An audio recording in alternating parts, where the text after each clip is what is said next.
temps moderne. Il est là. Il a servi Charles de Gaulle, il a servi beaucoup de ministres, et il vient ici pour soutenir le présidentiel d'ONA. Il vient de Jeune Afrique, tout le monde connaît Jeune Afrique, c'est un très grand... Il s'est dit, à cette occasion, je ne peux que venir soutenir le futur président de la République démocratique du Congo. On l'applaudit. Et naturellement, j'avance.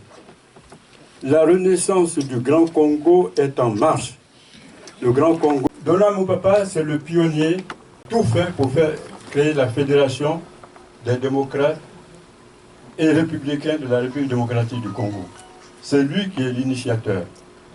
Et ça, c'était bien avant, avec les représentants de 14 millions de sang, parce que ce n'est pas avec la violence qu'on peut bâtir un pays. Donc, mon papa et son équipe avaient pensé à ce que le conclave des 8 et 9 juin dernier avait proposé. J'étais d'ailleurs à ce conclave et j'ai dit au président Tshisekedi, comment se fait-il? Vous faites venir quelques sages, quelques opposants, et vous évitez les républicains et démocrates congolais avaient cette idée. Il n'a jamais été compromis dans les transactions financières humanistes. Un médecin, et qui veut maintenant sauver ce pays qui en a beaucoup besoin.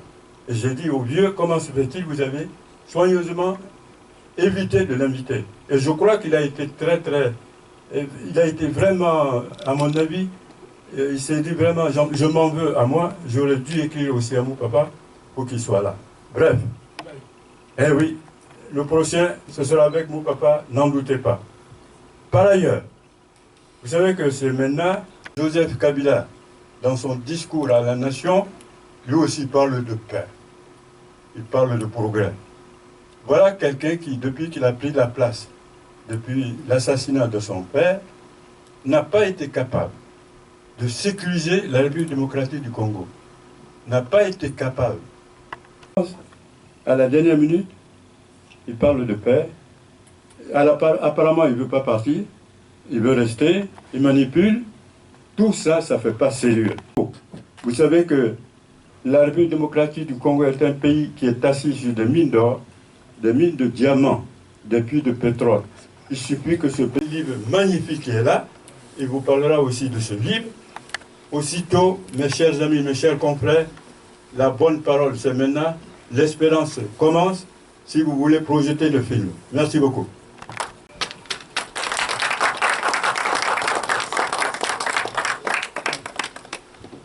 Dona Moupapa Kibali, je vais lui passer la parole. C'est une conférence de presse sans tabou. Je vous dis que le changement, c'est dans la démocratie et chacun doit poser les questions qui lui tiennent à cœur. Monsieur le Président, vous allez nous parler de votre programme.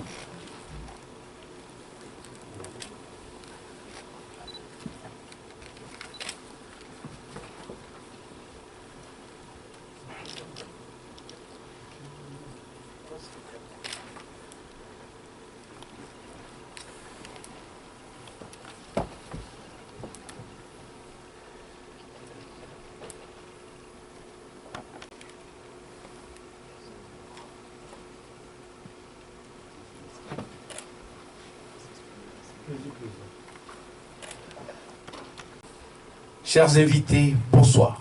Bonsoir. C'est pour moi un grand honneur d'être parmi vous. Et j'en profite pour vous remercier très sincèrement pour avoir voulu accepter notre invitation. Aujourd'hui, c'est le 30 juin 2016. C'est curieusement un jeudi. Et ce jour est un jour particulier pour le peuple congolais. Puisque ces jours-là, le peuple congolais vous remercie encore une fois, puisque vous serez témoin d'un grand événement. Cet événement d'aujourd'hui, c'est la présentation de mon livre, programme. Bien sûr, nous avons fait le diagnostic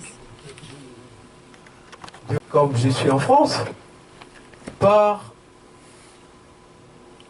la relation, donc ma vision de ce que sera la relation franco-congolaise si je suis président de la République démocratique du Congo.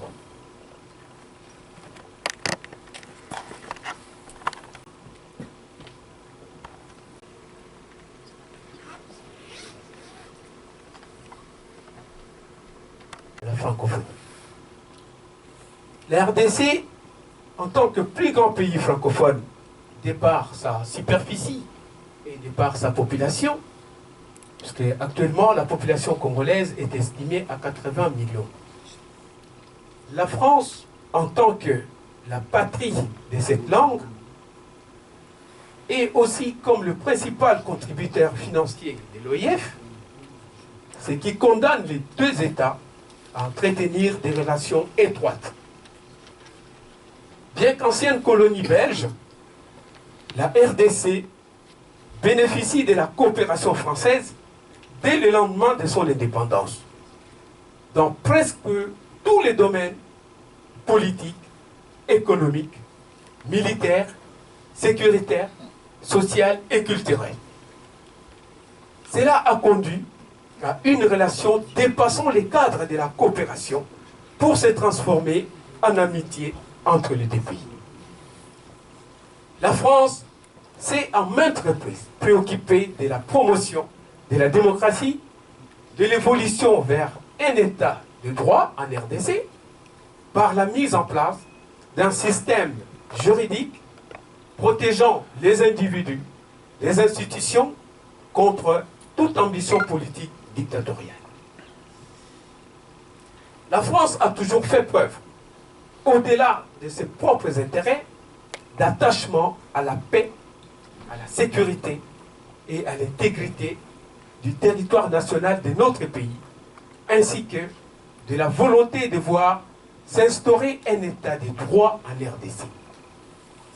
Ainsi, seul ou au sein de l'Union européenne, du Conseil de sécurité de l'ONU, auprès de l'OIA, de l'Union africaine, ou des États voisins ou régionaux de la RDC, elle a multiplié des initiatives ou mené des actions allant dans ce sens. On peut se rappeler de l'intervention militaire à Kolwezi, lors de l'opération Licorne, de la création de l'ex-MONUC, de la MONUSCO, de l'appui aux résolutions des conflits, appui aux processus électoraux, du financement des élections de 2006 et signé en 1974, numéro 028, de la coopération militaire technique dans les domaines aéronautiques, de la force terrestre, qui a été signé respectivement le Zaïre à l'époque, c'est la République démocratique du Congo actuellement.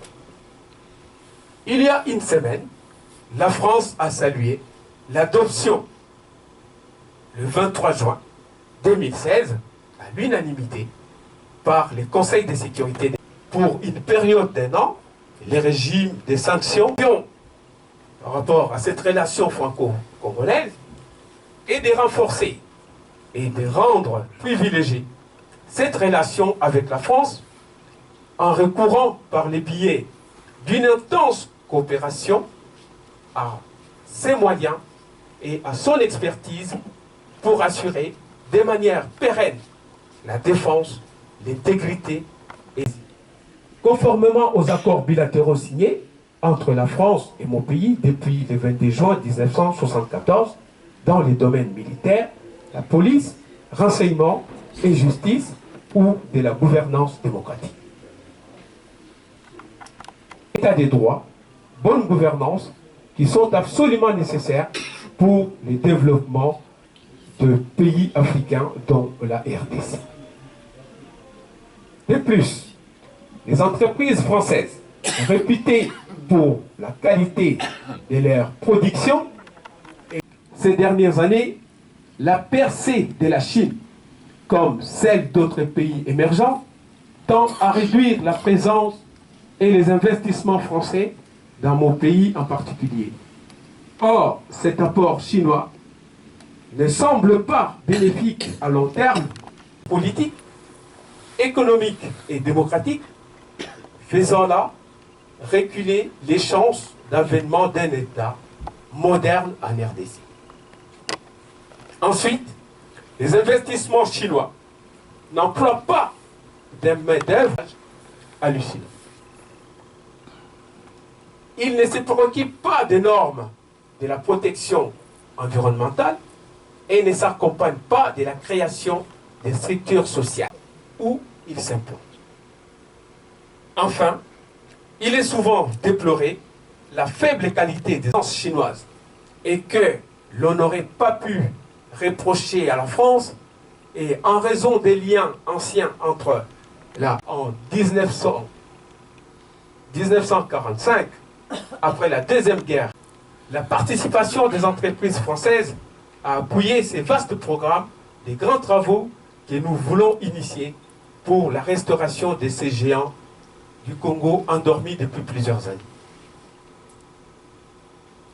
Je souhaite rencontrer les dirigeants des entreprises françaises suivantes: la Société des autoroutes, Vinci, Cofiroute, les autres, les groupes Thales, Dassault Aviation, pour l'achat des Rafales, Mirage, pour la ligne des trains de grande vitesse, type TGV transocéanique, qui reliera l'océan Atlantique à l'océan Indien. Pour l'agro-industriel et les ports. Le groupe Alstom pour l'équipement de mon pays en train et tramway. Le groupe Orange pour la téléphonie, Total pour l'exploitation du pétrole, le groupe Areva, le chômage et l'immigration clandestine. Car mon pays vient en deuxième position pour les demandeurs d'asile politique après la Russie en France selon l'OFPRA. Je ne pourrais pas terminer ces paragraphes sans remercier les autorités françaises et l'OFPRA pour m'avoir accordé un asile politique et me donner l'opportunité de réussir sur le plan professionnel et de poursuivre ma lutte pour l'instauration d'un état de droit dans mon pays. Comme je l'ai fait le 19 janvier 2016, lors de ma déclaration de candidature, je réitère mon appel. Massacre des civils, du chaos qui se profile à l'horizon, afin de sauver la démocratie. C'est un paragraphe que je fais exprès pour expliquer ma vision de la relation franco-congolaise que je compte instaurer dès mon arrivée au pouvoir en RDC.